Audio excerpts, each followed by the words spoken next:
आपको ये बता दूँ कि पवन सिंह की पत्नी ज्योति सिंह काफ़ी ज़्यादा बीमार हो चुकी हैं। उन्होंने एक पोस्ट डाला है और जिसमें बताया है कि उनकी इतनी ज़्यादा तबीयत ख़राब हो गई है कि वो 2-3 तारीख के जो कार्यक्रम है उसमें शामिल नहीं होने वाली। लेकिन इस झूठ को किस तरीके से फैलाया जा रहा है सोशल मीडिया पे कि ज्योति सिंह पवन सिंह के माँ के लिए पोस्ट करी है, जो कि बिल्कुल भी गलत है। मैं आपको बता दूँ कि ज्योति सिंह की तबीयत काफ़ी ज़्यादा ख़राब हो चुकी है। मैं वो पोस्ट यहाँ ऐड कर दे रही हूँ। आप देख सकते हैं, ज्योति सिंह ने लिखा था कि कल रात मेरी इतनी ज़्यादा तबीयत ख़राब हो गई कि मैं अब 2 या 3 तारीख के कार्यक्रम में शामिल नहीं हो पाऊँगी। और छठ पूजा और चैती नवरातन की उन्होंने सबको शुभकामनाएँ भी दी।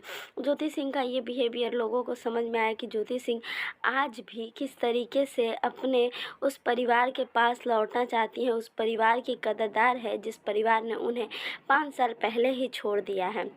भले ही पवन सिंह ने 4 साल बाद उन्हें अपने चुनाव के लिए यूज़ किया था, लेकिन उसके बाद उन्होंने पलट कर भी नहीं देखा।